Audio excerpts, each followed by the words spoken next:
জন্য আমার প্রশ্ন হচ্ছে কিভাবে একজন ভালো মুসলমান হওয়া যায়। মাশাআল্লাহ, খুব সুন্দর এবং চমৎকার একটা প্রশ্ন। আমরা সবাই মুসলমান, নামে মুসলমান, সবাই ভালো মুসলমান না। আল্লাহর খাতায় মুসলমান কতজন, এটা নিয়ে সন্দেহ আছে। ভালো মুসলমান না হলে সে আল্লাহর খাতায় মুসলমান হতে পারবে না। ভালো মুসলমান না হলে সে মুসলমান হয়ে জান্নাতি হতে পারবে না সরাসরি প্রথম চান্সে। ভালো মুসলমান না হলে সে কখনো আল্লাহর প্রিয় বান্দা হতে পারবে না। ভালো মুসলমান হওয়ার জন্য কয়েকটি বিষয় লাগবে। নাম্বার 1, ইমানটা বিশুদ্ধ থাকতে হবে। ইমানটা কি থাকতে হবে? বিশুদ্ধ থাকতে হবে। আপনাদের এই এলাকাতে চট্টগ্রামে বিশেষ করে আমাদের অনেক মুসলমান ভাইরা আছেন, অনেক মুসলমান বোনরা আছেন, সন্তান হয় না, আল্লাহর কাছে দোয়া করে ঠিক আছে, কিন্তু আবার মাজারেও যায়।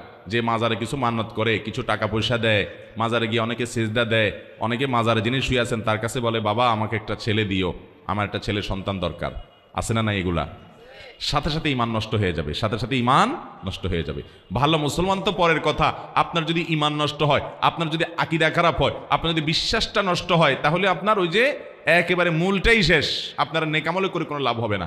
এই জন্য ভালো মুসলমান হওয়ার জন্য প্রথম চ্যালেঞ্জ হলো ইমানটাকে ঠিক রাখা, বিশ্বাসটা ঠিক রাখা।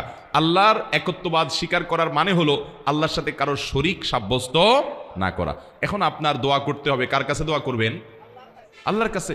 আমাদের প্রিয় নবী সাল্লাল্লাহু আলাইহি ওয়াসাল্লাম তার প্রিয় সাহাবী আব্দুল্লাহ ইবনে আব্বাস রাদিয়াল্লাহু তাআলা আনহু 9 বছর বয়স যখন, তখন তাকে আদর করে স্নেহ করে হাত দিয়ে বললেন, কাঁধে হাত রেখে বললেন, ইযা সাআলতা ফাসআলিল্লাহ ওয়া ইযা ইসতাআনতা ফাসতাইন বিল্লাহ।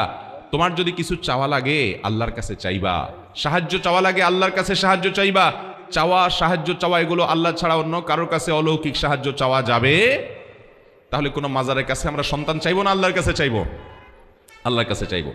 ঠিক একইভাবে আমার দোয়া, আমার ইবাদত বন্দেগী, এটা মাজারে করার জিনিস না, এগুলো আরশের মালিকের কাছে পেশ করতে হবে। মাজারে যিনি শুয়ে আছেন উনি নিজেও আল্লাহর বান্দা, নিজেও আল্লাহর গোলাম, উনি নিজেও আল্লাহর কাছে মুখাপেক্ষী। আপনি গোলামের কাছে কেন চাইবেন, মালিকের কাছে চাইবেন। আল্লাহ বলেছেন, উদউনি আস্তাজিব লাকুম, তোমরা আমার কাছে দোয়া করো, আমি তোমাদের দোয়া কবুল করব।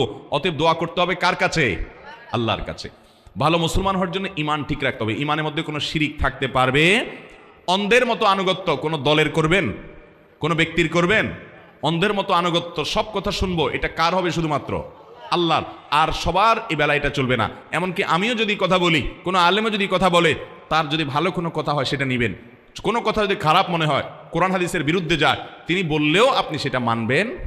এর নাম হলো মুসলমান। ইমান ঠিক থাকতে হবে যে আমি কার গোলামি করব, কার কথা শুনবো, কার আনুগত্য করব, কার কাছে দোয়া করব, শুধু আল্লাহর। তিনি ছাড়া আর কেউ হতে, তার সাথে আর কাউকে শরীক সাব্যস্ত করা যাবে। ইমানটাকে ঠিক করতে হবে। ভালো